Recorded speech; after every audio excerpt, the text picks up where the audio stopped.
Hello everyone, हरे Krishna. Hopefully आप सब लोग काफी अच्छे होंगे एंड आपकी प्रिपरेशन भी बहुत अच्छी चल रही होगी।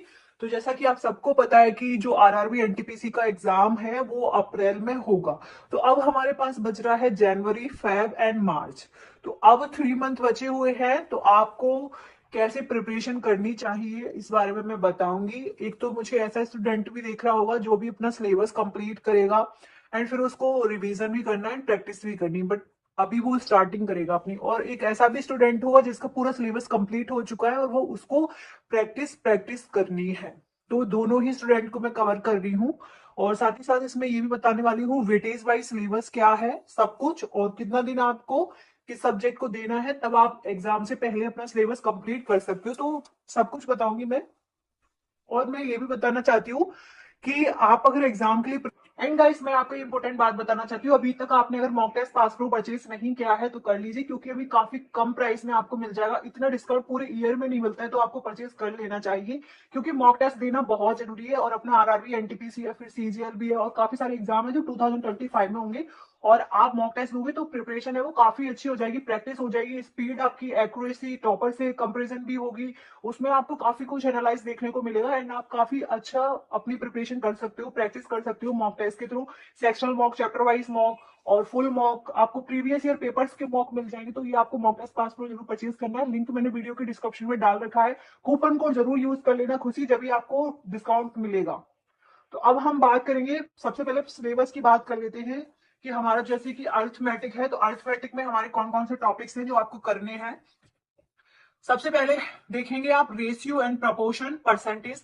देखिए, अगर कोई बिगनर्स है जिसने अभी प्रिपरेशन स्टार्ट करी है तो मैं उसको एडवाइस दूंगी कि आप अर्थमेटिक में सबसे पहले अपना ratio and proportion and percentage का चैप्टर करो। जितना हो सके आप इनमें काफी अच्छी प्रैक्टिस करो, ज्यादा से ज्यादा क्वेश्चंस लगाओ। फिर आप देखोगे आपके बाकी सारे चैप्टर आपको काफी अच्छे से समझ में आने लगेंगे, क्वेश्चंस आपसे बनने लगेंगे।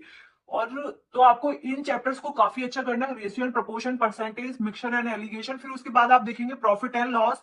प्रॉफिट एंड लॉस कर लेंगे तो आपको सिंपल इंटरेस्ट और कंपाउंड इंटरेस्ट समझने में काफी ज्यादा इजी रहेगा। Discount, chain rule, time and work, pipe and cistern, time, distance and speed, races and games, trend, boat and stream, partnership, average age. यहाँ से आपको अर्थमेटिक का वेटेज ज्यादा होता है एग्जाम में, और अर्थमेटिक से आपको ज्यादा क्वेश्चंस भी देखने को मिलेंगे। तो आप ज्यादा से ज्यादा अपना हार्डवर्क है वो अर्थमेटिक पर करो। अगर आपका अर्थमेटिक काफी अच्छा हो गया फिर आप उसके बाद अपना एडवांस पर वर्क करो। एडवांस से भी आपको क्वेश्चंस देखने को मिलेंगे। अब हम एडवांस के सिलेबस की बात करेंगे। ये सारे चैप्टर्स हैं जो आपको अर्थमेटिक में करने हैं, तो इन पर आपको सारे क्वेश्चंस लगाने। आपको मिनिमम 300 क्वेश्चंस हर चैप्टर्स के लगाने ही हैं। और जैसे कि इसमें हमारे टाइप वाइज क्वेश्चंस होते हैं, टाइप 1, टाइप 2, टाइप 3। जरूरी नहीं कि आप टाइप 1 के ही 100 क्वेश्चंस लगाओ, आप 50-50 क्वेश्चंस लगा लो। टाइप 1 के आप 25 लगा लो, फिर टाइप 2 के 25 लगा लो। जरूरी नहीं कि आप काफी टफ लेवल के क्वेश्चंस लगाओ। अगर आप स्टार्टिंग कर रहे हो तो आप बस एक बेसिक बेसिक अपना करते जाओ, जिससे आपको एक बेसिक नॉलेज तो हो जाएगी उस टाइप वाइज चैप्टर की। तो इस तरीके से आपको करना है। फिर यहाँ से ही आपको क्वेश्चन देखने को मिलेंगे मैथ्स में। फिर उसके बाद हमारा एडवांस मैथ है। एडवांस मैथ में आप देखोगे number system, LCM, HCF, simplification, index and करनी, घातांक एवं करनी, mensuration, algebra, trigonometry, height and distance, geometry, coordinate geometry, polynomials, quadric equation, statics. फिर उसके बाद आपको क्रमचय, संचय एवं प्रयायिकता, आंकड़ा, व्याख्या और विश्लेषण। तो यहाँ से आपको एडवांस मैथ्स के क्वेश्चंस देखने को मिलेंगे। अब वेटेज वाइज की बात करें तो नंबर सिस्टम से आपको 4 से 5 क्वेश्चंस देखने को मिल जाएंगे। एलसीएम, एससीएम अच्छा वेटेज वाला सब्जेक्ट है, तो इसमें भी बात करेंगे वेटेज वाइज। फिर हम बात करें तो हमारा जीके जीएस का वेटेज वाइज सिलेबस क्या है। देखिए, स्टैटिक जीके में आपको 10 से 11 क्वेश्चंस देखने को मिलेंगे, ज्योग्राफी से 6 से 7, science 5 to 6, history 5 to 6, polity 3 से 4, इकोनॉमिक 2 से 3, कंप्यूटर 2 से 3, करंट अफेयर। लेकिन करंट अफेयर का वेटेज काफी ज्यादा इंक्रीज हो चुका है। अब आपको करंट अफेयर से अभी जो एग्जाम हुए हैं उनके एनालाइज से देखा जाए तो 6 से 7 क्वेश्चंस देखने को मिल रहे हैं। देखिए, जब पहले एग्जाम हुआ था ये प्रीवियस क्वेश्चंस को एनालाइज करके ये बनाया गया है कि कहां से कितने क्वेश्चंस देखने को मिले थे। बट हो सकता है कि अब जो इस बार आरआरबी एनटीपीसी का एग्जाम हो उसमें आपको काफी चेंजेस भी देखने को मिले जीके जीएस को लेके। हो सकता है कि करंट अफेयर का वेटेज ज्यादा हो, साइंस में तो है 5 to 6 क्वेश्चन ही आपको मिलेंगे, स्टैटिक जीके का वेटेज सही रहता है। हर एग्जाम अभी भी लेटेस्ट जो एग्जाम हो रही है उसमें भी स्टैटिक जीके अच्छा देखने को मिला है, करंट अफेयर अच्छा देखने को मिला है। करंट अफेयर आप देखिए या तो पूरा 2024 का कंप्लीट कर लीजिए या फिर लेटेस्ट जो 6 मंथ का है उस करंट अफेयर को कर लीजिए। लेटेस्ट अगर आप 6 मंथ का भी कर लोगे तो उससे भी आपका कवर हो जाएगा। बाकी हमारी 90 डेज की टारगेट सीरीज भी स्टार्ट होने वाली है 1 जनवरी से। तो जो भी स्टूडेंट एग्जाम के लिए सीरियस हैं या फिर अपना कम समय में अच्छी प्रिपरेशन करना चाहते हैं, 90 डेज में ही अपना पूरा सिलेबस कंप्लीट करना चाहते हैं, टारगेट ओरिएंटेड स्टडी करना चाहते हैं, तो आप लोग इस टारगेट सीरीज को भी ज्वाइन कर सकते हो, जिसमें आपको डेली टारगेट्स दिए जाएंगे, क्लासेस प्रोवाइड की जाएंगी, पीडीएफ नोट्स भी दिए जाएंगे, प्रैक्टिस के लिए लेटेस्ट क्वेश्चन की पीडीएफ भी प्रोवाइड की जाएगी, मॉक टेस्ट कैसे देना है ये भी आपको पूरा गाइड किया जाएगा। तो आपको टारगेट सीरीज जरूर ज्वाइन करनी है, जो कि आपको मेरे टेलीग्राम ग्रुप पर मिलेगी। लिंक मैंने टेलीग्राम ग्रुप का डिस्क्रिप्शन में दे रखा है, वहां से आप इस टारगेट सीरीज को जरूर ज्वाइन कर लेना, जो काफी ज्यादा हेल्प होगी। आप जब खुद इसको फॉलो करोगे तब आपको पता चलेगा कि सच में भी इससे काफी ज्यादा इंप्रूवमेंट आ रहा है और आपके मॉक में भी काफी अच्छे मार्क्स होंगे। तो ये हमारा वेटेज वाइज सिलेबस है। बाकी मैं कहूंगी करंट अफेयर का वेटेज भी काफी ज्यादा बढ़ चुका है, और static GK, science, geography, history, polity, economic, computer, current affair, तो ये आपको करने हैं। तो ये हमारा जीके जीएस का सिलेबस है। और साइंस एंड टेक्नोलॉजी भी हमारा इसी में आ जाता है। बाकी मैंने ये पूरी लिस्ट बना के रखी है कि कितने दिन में आपको कौन सा चैप्टर पढ़ना है, ये हमारी 90 डेज की टारगेट सीरीज में है ये सारा कुछ। और इसी तरीके से मैंने रीजनिंग का भी बनाया हुआ है। रीजनिंग का वेटेज वाइज सिलेबस क्या है हमारा ये भी लिख रखा है यहाँ पे। अगर आप देखोगे तो स्टेटमेंट, एजप्शन, कंक्लूजन से आपको 3 से 4 क्वेश्चंस देखने को मिलेंगे, एनालॉजी एंड सिमिलरिटी से आपको 2 से 3 क्वेश्चन, कोडिंग एंड डिकोडिंग 2 से 3, क्लासिफिकेशन 2 से 3 क्वेश्चन, फिगर से 2 से 3 क्वेश्चन, ब्लड रिलेशन से आपको 2 से 3 क्वेश्चन, सीरीज से 2 क्वेश्चन, डिस्टेंस एंड डायरेक्शन से 2 से 3 क्वेश्चन, रैंकिंग अरेंजमेंट 2 से 3 क्वेश्चन। इसी तरीके से आपको न्याय वाक्य, सम relation, clock, calendar, mirror image, ये सारे क्वेश्चन आपको एग्जाम में यहाँ से देखने को मिलेंगे। फिर हम बात करें, ये हमारे कुछ इंपोर्टेंट टॉपिक्स हैं। अगर आप चाहें तो आप सिर्फ इतना ही कर लो, जब जैसे टाइम कम होता है ना एग्जाम के लिए तो वही करो जो इम्पोर्टेंट है। अगर बाद में टाइम बच रहा है तो आपको और टॉपिक्स करने चाहिए, बाकी जो इम्पोर्टेंट है वो मैं आपको बता देती हूँ। देखिए हिस्ट्री में आप Indus valley, Buddhism and Jainism, mahajanapada, Maurya and Gupta, dynasty and founder, तो आप इन टॉपिक्स को कर लो कवर।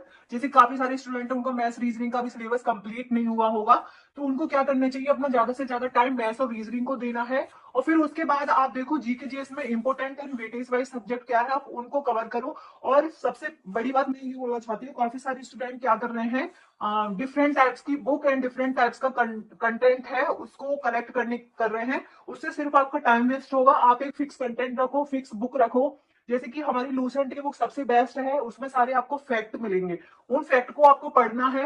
देखिए अगर आपको लूसेंट की बुक में टॉपिक्स नहीं आ रहे समझ में, क्योंकि वो फैक्ट होते हैं, तो फैक्ट पढ़ने में हम काफी जल्दी बोर हो जाते हैं, तो आपको क्या करना है, एक वीडियो लेक्चर देखना है, उसी टॉपिक का वीडियो लेक्चर देख लो, फिर उसको आप लूसेंट में पढ़ो, तो आपको काफी अच्छे से समझ में भी आएगा और आप उसको हाईलाइट भी कर पाओगे। तो एक लूसेंट की बुक लेनी है आपको, हिस्ट्री, पॉलिटी, इकोनॉमिक, ज्योग्राफी, ये सारा आप उसी से कवर करो, कंप्यूटर भी आपको उसी में मिल जाएगा। तो आप लूसेंट से सारे टॉपिक कवर करो जीके जीएस के। और फिर आपको एक प्रीवियस ईयर क्वेश्चन पेपर की बुक लेनी है, आप कोई भी ले लो, किरण पिनाकल, यूथ, कोई भी ले सकते हो, उससे आप सारे टॉपिक्स अपने प्रीवियस ईयर क्वेश्चन पेपर लगाओ। फिर उसके बाद उसी टॉपिक का आप मॉक दो। और ज्यादा कंटेंट आपको बिल्कुल भी नहीं करना है, क्योंकि एग्जाम से पहले सबसे ज्यादा जरूरी होता है कि रिवीजन। अगर आप रिवीजन नहीं कर पाओगे तो फिर आप क्वेश्चन अटेम्प्ट कर ही नहीं पाओगे, आपको कुछ भी याद नहीं रहेगा एग्जाम में, और आप काफी ज्यादा लो फील करोगे, एग्जाम काफी ज्यादा बेकार जाएगा। तो मैं कहती हूँ कंटेंट कम रखो, एक बुक रखो, सिर्फ 2 बुक रखो आप जीके जीएस की, लूसेंट, एक प्रीवियस ईयर क्वेश्चन पेपर की। और अगर आप सिलेबस नहीं हुआ है, आप स्टार्टिंग कर रहे हो, तो सबसे ज्यादा टाइम आप अपना मैथ और रीजनिंग को दो। फिर उसके बाद आपको जीके जीएस में ये देखना है कि वेटेज वाइज सब्जेक्ट कौन से, जैसे स्टैटिक जीके है, साइंस है, फिर उसके बाद हिस्ट्री, पॉलिटी, इकोनॉमिक से काफी कम क्वेश्चंस आते हैं।